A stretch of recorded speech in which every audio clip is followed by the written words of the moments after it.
ప్రభునందు నాకు అత్యంత ప్రియులారా, క్రైస్తవ విశ్వాసులమైన మనం గుర్తుపెట్టుకోవలసినటువంటి ఒక అతి ప్రాముఖ్యమైన వాస్తవం, మనమందరము ఒక పరుగు పందెములో ఉన్నాము. ఏ క్షణమైతే నీవు సువార్తను నమ్మి బాప్తిస్మము పొందావో, నీవొక పరుగు పందెములో ప్రవేశపెట్టబడ్డావు అని నీవు జ్ఞాపకం పెట్టుకోవాలి. మన ముందుంచబడిన పరుగు పందెములో అని లేఖనం హెబ్రీ పత్రిక 12వ అధ్యాయము 2వ వచనంలో మాట్లాడుతుంది. మనము కూడా ప్రతి భారమును సులువుగా చిక్కులబెట్టు పాపమును విడిచిపెట్టి విశ్వాసమునకు కర్తయు దానిని కొనసాగించువాడైన యేసు వైపు చూచుచు మన ఎదుట ఉంచబడిన పందెములో, మన ఎదుట ఉంచబడిందట. ఉంచబడిందట? ఒక పందెపు రంగము ఉంచబడింది. ఆ పందెములో ఓపికతో పరిగెత్తుదము.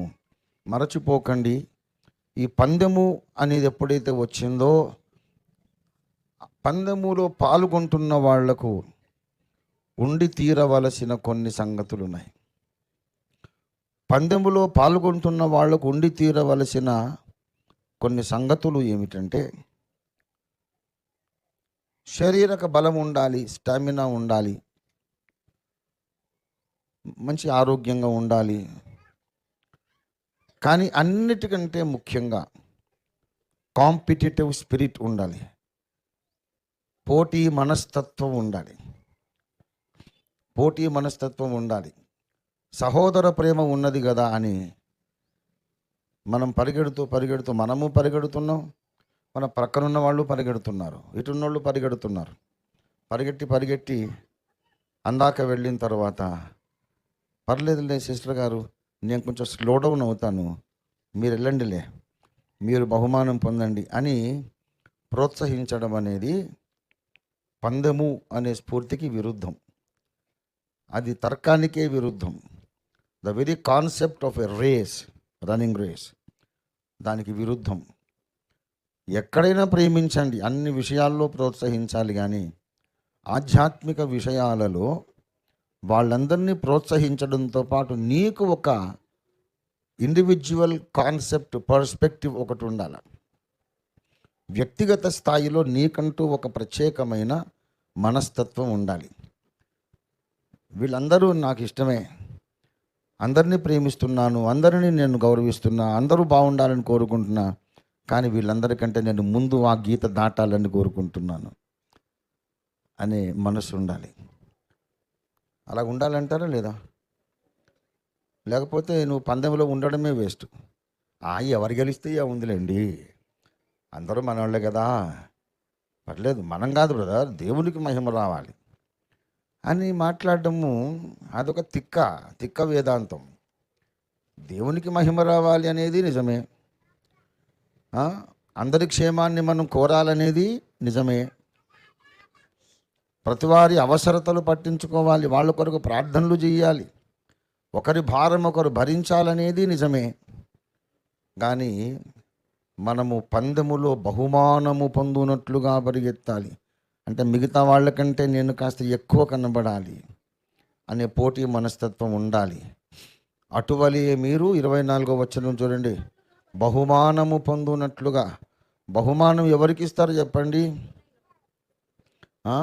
పందెపు రంగమందు పరిగెత్తు వారందరూ పరిగెత్తుదురు, కానీ అందరికీ బహుమానం ఇస్తారా?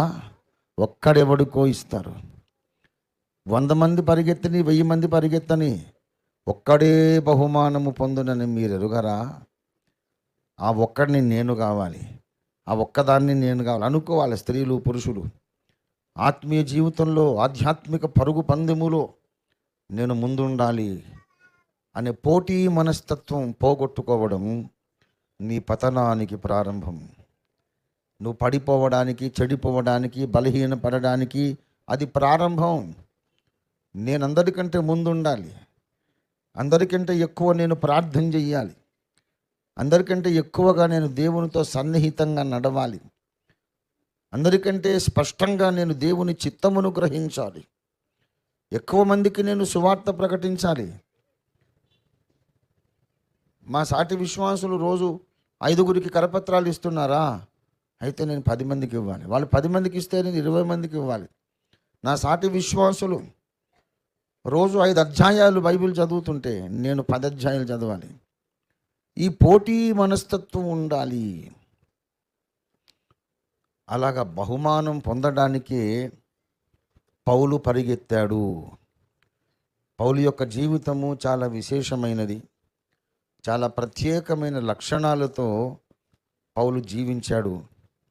ప్రియులారా, మనం ఒకటి గమనించాలి. ఈ పరుగు మనం ముగించేటప్పటికీ మనకు దేవుడు ఏమిస్తాడట అంటే కిరీటం ఇస్తాడట. ఏమి కిరీటం అంటే 25లో అక్షయ కిరీటం. మరియు 10 పోరాడు ప్రతివాడును అన్ని విషయములలో మితముగా ఉండును. వారు క్షయమైన కిరీటం పొందడానికి వారు మితముగా ఉంటున్నారు. మనమైతే అక్షయమగు కిరీటము పొందడానికి మితముగా ఉన్నాము.